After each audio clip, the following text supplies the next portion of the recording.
Hey, this is Eb. I'm here with a really strange contraption. This is something I made many years ago before I got into building guitars and before I was doing guitar work full time. I worked by myself on old houses, driving all over this part of the country, and spent a lot of time by myself thinking about guitars because I worked on guitars.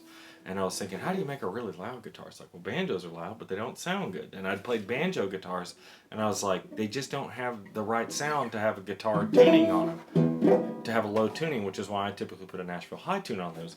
And it occurred to me, I was like, well, banjos are super loud. It'd be fun to put one in a guitar, kind of like a resonator. It'd be fun to have a bigger one instead of the 11-inch head, a bigger head that could transfer or the lower vibrations better. If you think about those banjos, they're really tight. They're not gonna. It's like they're just not gonna get that sound out there for the low frequencies. And so I thought about a bunch of different things. I wound up going through some scrap stuff I had at the time, which was a drum and this guitar that was a weird flat top. Normally this won't work because there's a sound hole right up here that would look really ugly, but this one had weird F holes and it was falling apart.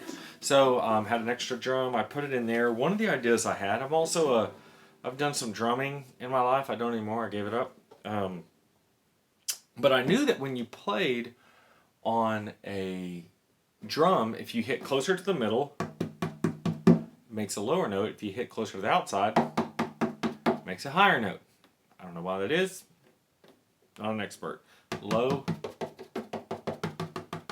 to high. And so I thought it would be cool to put, if you can see here, a bass foot as close as I can to the center, and I think it could be closer to the center, and the treble foot further out so that the vibrations are on the outer part of it. That was my idea. So I did it. I made this. That's what it is. Regular trapeze little tailpiece, an old tom of some sort, and a cheap guitar. And this is actually a resonator head off of a drum. This is not a true banjo head. It would probably sound way better with a banjo head this size. I forget what the exact size, but I think it's like 13 inches or something. It's bigger. Because this is probably a dreadnought size guitar. All that to say, the other thing I wanted is banjos are really punchy and dry. The notes right in your face. I mean, it's coming right at you all the time. And on a guitar, playing guitar stuff, that's really, it's too much. And so I thought it'd be cool, much like a resonator, if there was somewhat of a sound chamber to at least woody up the tone some. So I left this part and this part open. Now, there's a cavity around here. There's a shell on the inside, if you can, that's glued around to the back, and I think it has some kind of a curving type situation or something. I forget, but it's cut through and cut through the braces and set glued down to the back, the bottom of this rim, and then it has sound ports in there, in this, so that the sound can go in the outer ring, much like those weird HG25s also that Gibson made. I cut these little ornamental pieces. I think they're quite pretty and fit the design well. And just to give it some sound other than just this sound, I wanted to hear some of this, and which is why banjos, the nicer ones, have the resonators on the back. There's more color to the sound than just the head itself.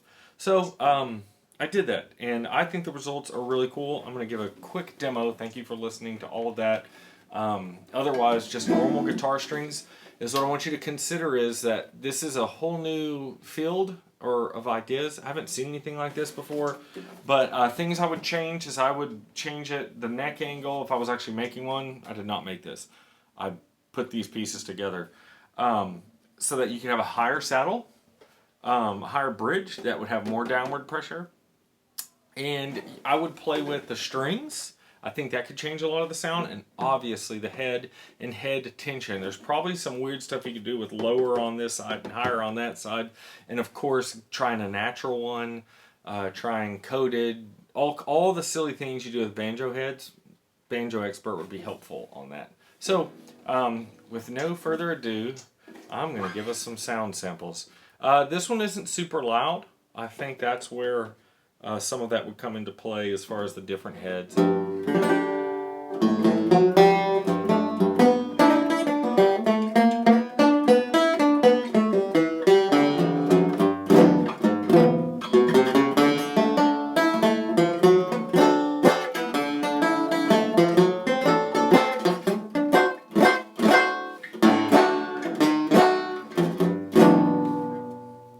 So I'm going to do some finger picking with it real quick. I think that's what's really cool. It's very muddy if you do a full strum chord, but single notes, like I said, it's almost like an acoustic guitar with an effects pedal. This is, I don't know where this fits in, but it has its place. So here we go.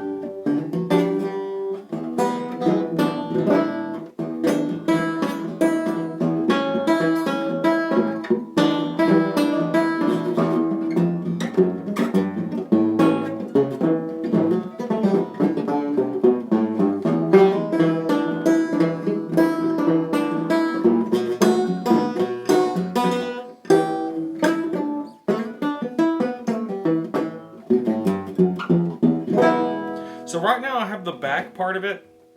I have a little piece of rubber here. We're going to hear what it sounds like without that. This is muting the back strings. Without it, there's a wild reverby sound. Almost like spring reverb or something like this.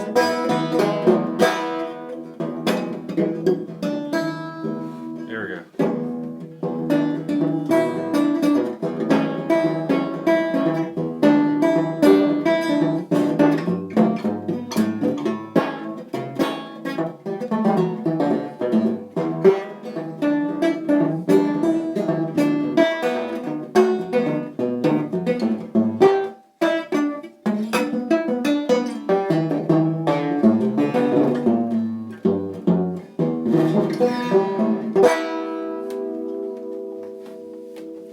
Really wild, different sound.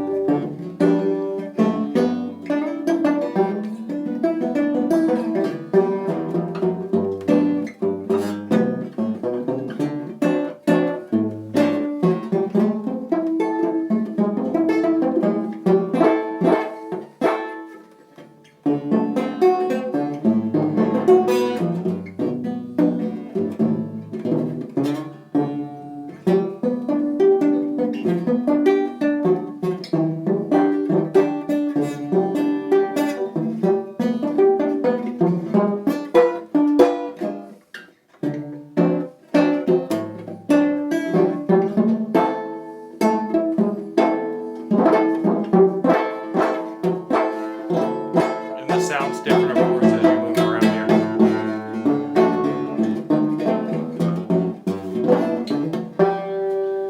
As I mentioned before, I'll strum it for you a little bit. It doesn't have much to offer in that way.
So there you go, this wild monstrosity. If you like this kind of weird stuff, I don't have a ton of weird stuff like this, but I do a lot of restoration stuff and building other videos on guitars and all this other crazy stuff.